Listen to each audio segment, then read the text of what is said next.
Hello guys, તો આજે મારા દીદીએ બનાવ્યા છે મારી માટે પાસ્તા. તો આપણે શીખીશું કે પાસ્તા કેવી રીતે બનાવવા.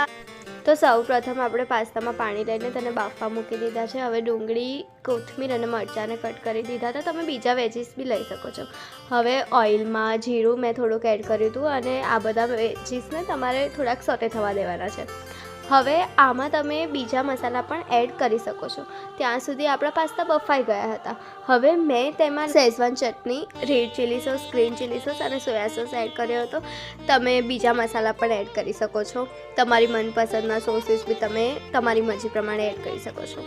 હવે આપણે થોડીક વાર તેને 5 મિનિટ જેવું કૂક થવા દઈશું અને પછી આપણા બફાયેલા પાસ્તાને એડ કરીશું અને જે રંગ પકડાશે ભાઈ, બહુ જ મજા આવશે આ પાસ્તા ખાવાની.